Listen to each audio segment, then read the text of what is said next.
Hello and welcome back. Today on Bush Business, I'm going to do a walkthrough of the rig of the 79 series so I can show you how it looks like every single day and then go through what goes in and out of it depending on the trip. Now I am in a random park, not exactly in a national park or anything spectacular, so hopefully we're not going to get run over by somebody trying to park. But it is what it is, so let's get stuck into it and let me show you the rig. Let's talk about the car itself. It is a 2024 2.8 automatic LandCruiser 79 series. And before all the V8 enthusiasts arc up and talk about, oh, automatic this and V8 that, I purchased it because it's an automatic, because it is my only car. If I am stuck somewhere and my wife needs to drive me to the hospital because I've broken my leg, it needs to be automatic. So if there was a V8 automatic option, yes, I would have gone with the V8 automatic option, but at the moment, this is the most practical thing in the lineup because I don't want to be shifting gears and I don't want to be sitting on fifth gear at 110 kilometers an hour from Sydney to Perth.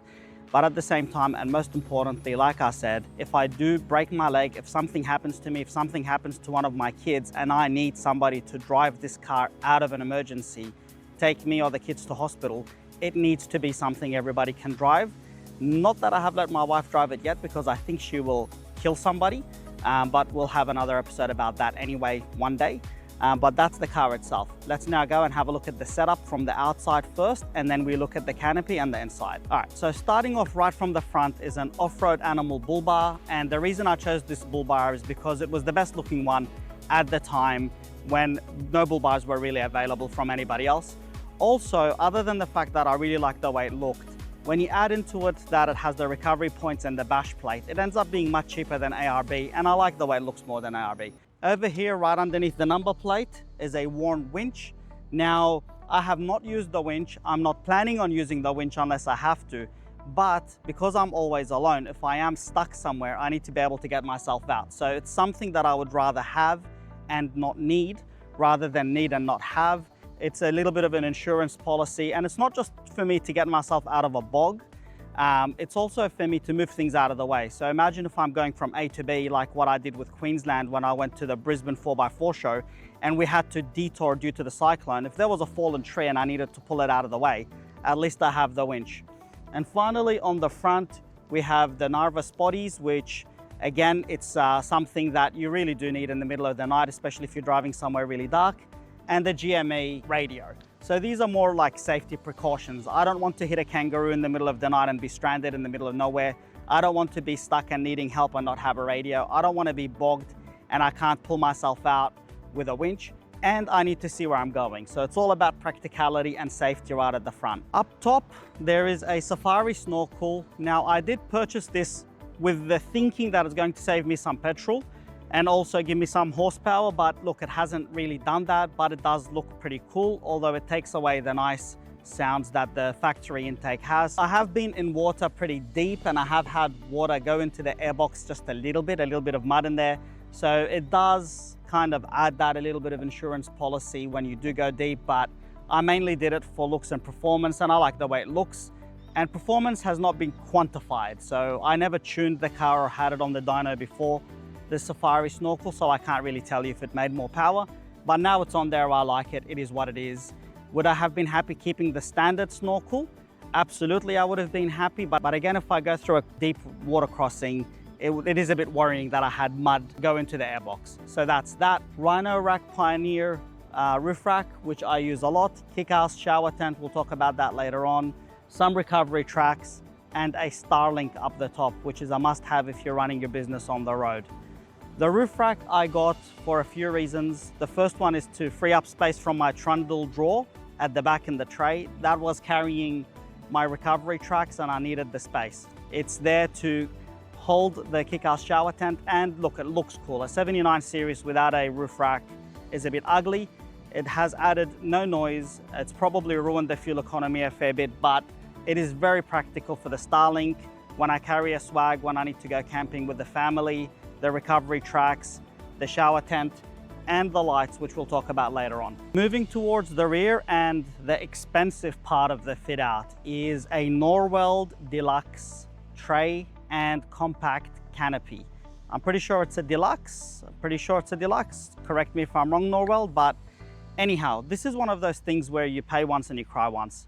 It is the most expensive, but when I did my research, not being from a 4x4 background, Norweld was the one that came up above all else for quality and reliability. And after I did pay and cry, I now understand why it's worth every cent. I cannot recommend this any higher, not only because of the quality, but the customer service and the community around Norweld is absolutely amazing. These guys don't just want your money one-off. They are there to genuinely help you get the most out of your experience, not from their own products. I ask them for advice about everything. And it's just such a good group. Even one of them is the one who's building my trailer, which is Red Dust Fabrications, Mubu Contracting in Albury. So I cannot recommend this any higher. You can definitely go onto, piss off fly, you can definitely go onto the Norweld website and have a look at the specs for the tray and the canopy.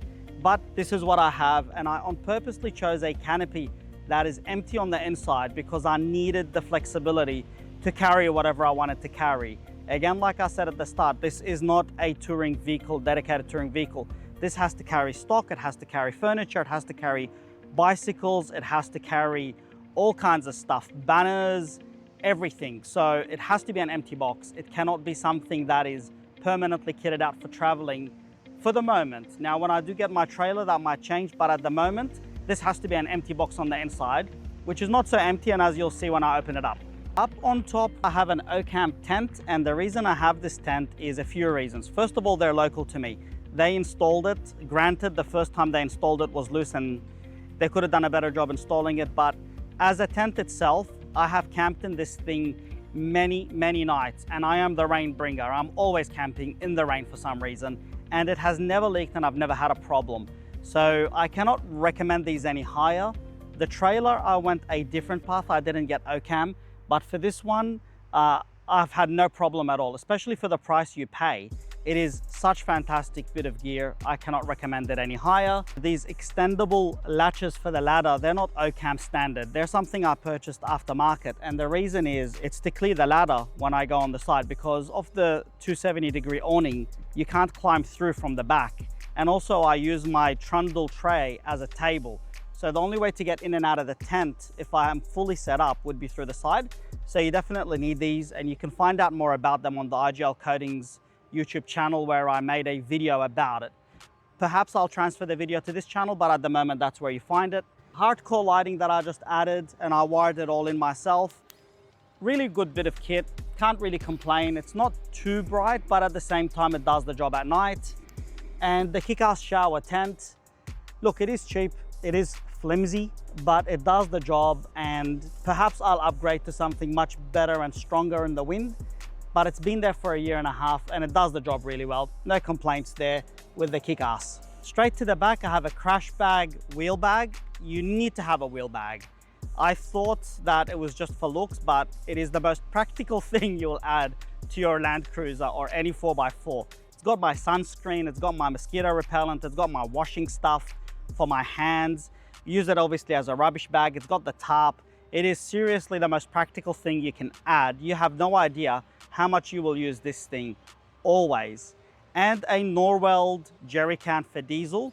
For the keen eyed viewers, you're going to notice that I've switched the jerry can and the spare wheel on the opposite sides. It might trigger some people who are OCD, but it actually makes sense from a practical point of view. This is a diesel jerry can and the diesel filler is just there. So now when I do need to fill the car up on the road, I don't have to try to, muscle myself, get myself dirty, carry a dusty jerry can and tip it over and, tip it over on the side of the road that's actually facing traffic. It's dangerous.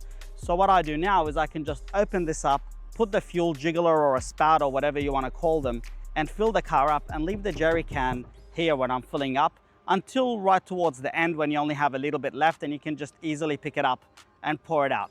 Much faster, much safer, much more convenient way of doing things as opposed to carrying it all the way around.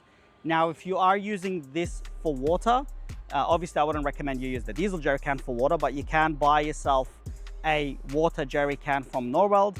It makes more sense to put it on the other side and just have a tap. But for now, it works for me. This ladder is an emergency ladder. It's not very comfortable to go up and down for the rooftop tent because they did mount it a little bit too far back. But if I have an issue with my Ocam ladder, if I forget it one day, if I break it, at least I can get in and out of my tent. So I'm keeping it here, and it also has a nice spot for what I assume is to strap down a gas bottle, which will come in handy when I get the trailer, and it'll have all the gas system and all that. I have a big drawer here from Norweld with a cover to make it a table. That keeps things like my axe and hatchet and shovel, things that I don't really need to get in and out often, especially the ladder for the rooftop tent.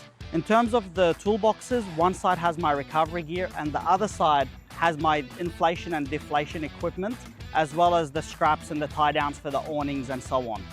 Also worth mentioning, the back has two cameras. It has a reversing camera, which is down the bottom, that I installed when the car was fairly new, and you have to put it on because you can't really see anything anyway from the outside.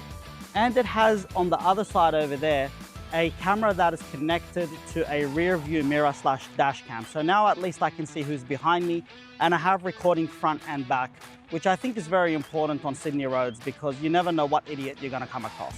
On the passenger side of the Cruiser, on the outside, the only other thing I have is the Darch 270-degree awning. Look, I haven't had any problems with it. It has been a pretty good awning so far.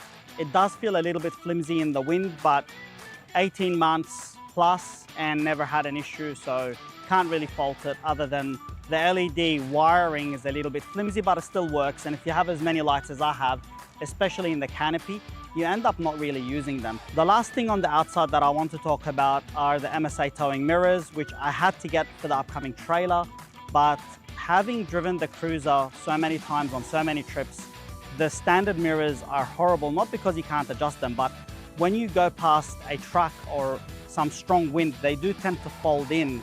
And I found myself so many times on the side of the road on a big trip in the middle of the dark, sometimes in the pouring rain, with my tools trying to tighten nuts and bolts on the factory mirrors. So not only are these electric and they have an indicator, but they don't move around in the wind. And you can watch some videos about these and reviews online. I don't need to do a review, but that's pretty much it on the outside. Let's go have a look at the business end of the canopy now. Let's talk about what's inside of the canopy. One of the must-haves if you're traveling alone and you're running your business is definitely a fridge. You need this because you need food, right? Unless you're going to be eating tuna cans, which I have done many times as well. You do need a fridge. It is nice to go out and eat something nice on the road. It keeps up that motivation. It makes you got to have a little bit of fun when you go out. So cold beers, cold drinks, some nice meat, bacon and eggs, milk, etc. You need a fridge.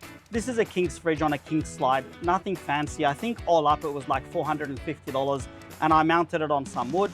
Would I have liked a big Engel fridge, a big $1,000 or $2,000 fridge and a $1,500 slide? Absolutely, but for financial reasons and practicality reasons, it's not there yet. This is not an open budget build car. This is whatever I can afford with whatever I can do. So at the moment, the King's fridge hasn't missed a beat.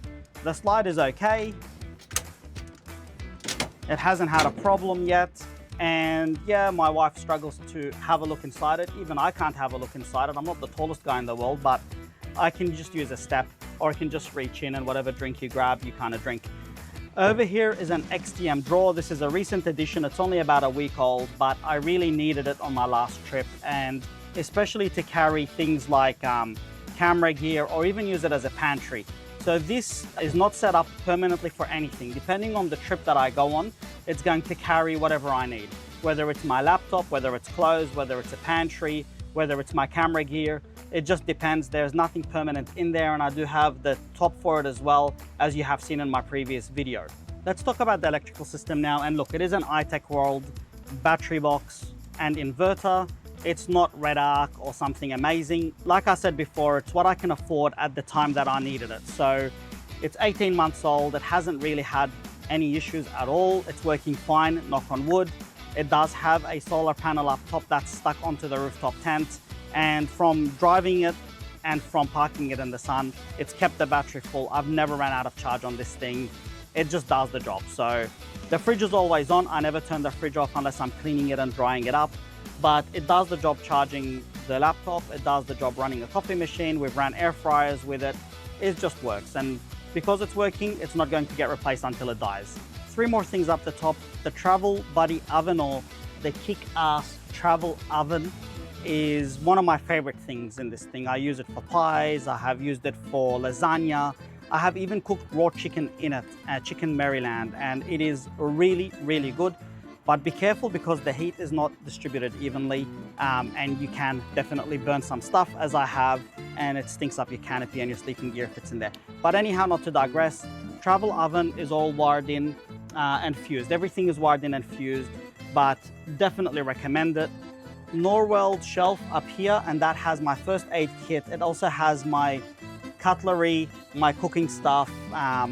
Not the best place to put it, because every time I need to have a drink or have something to eat, for me to access my plates, I have to unload the whole thing, which is not ideal. Something that if you can give me some feedback on with some ideas that don't involve me putting everything in this drawer, I would love to hear, but that's what it has now. It's got my cooking gear, my cutlery, and my first aid kit, and fire blanket and fire extinguisher on the other side.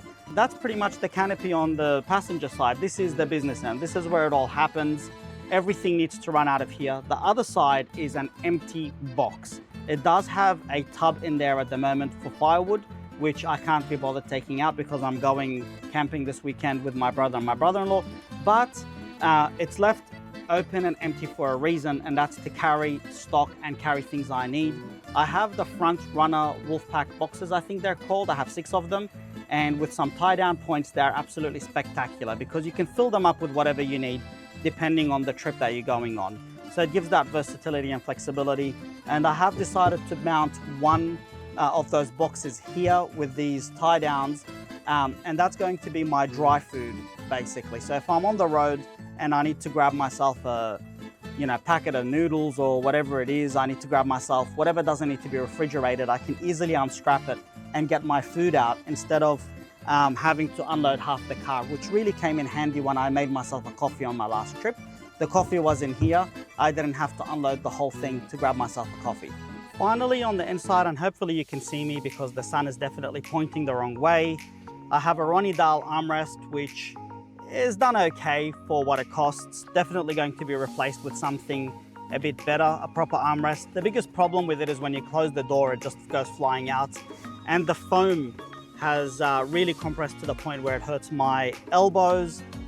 Armrests for the other side, I forgot what brand these are, but they kind of look and feel OEM, which is awesome. The GME radio, Garmin Overlander, which is a must-have in my position, because if there is no internet reception, if my Starlink doesn't work, if there's a problem with my phone, whatever it is, I need a way to find myself out of a problem, and this is just an insurance policy that at least I can get to civilization while the battery is still running. And that's pretty much it from the inside. You have your Wolfbox rear view camera, which I use as my rear vision mirror, and a child restraint point, which is engineered because I have to have one, because this is my daily and I have 2 kids. And when I bought this car, they were both in baby chairs. In relation to paint protection and chassis protection and things like that, and this will not be new news to those of you who follow me on the IGL Coatings Australia YouTube channel, I have IGL Aegis on the underbody for corrosion protection. I also have IGL Armor on the high impact areas. And on the paint, I have PPF and various protective coatings from the IGL range. Plenty of videos on the IGL Coatings Australia YouTube channel that you can watch to see that. It's heavily documented. And for the performance, the Cruiser has a Just Autos tune as well as a gearbox tune. That'll have its own dedicated video with my thoughts on it once I do a few more kilometers, and also a Bendix brake upgrade. There is a dedicated video on that on the IGL Coatings Australia YouTube channel you can watch. But to recap very quickly, brake booster upgrade, discs and pads and brake lines, as well as the electric handbrake, which is absolutely spectacular. This pretty much covers the Cruiser in depth at the moment. There are many things that are missing, and I do have a few ideas that I want to do for the future. But if you do have any recommendations, especially on how I should lay out things in the canopy for easier access to my cutlery and things like that, please do share it with me.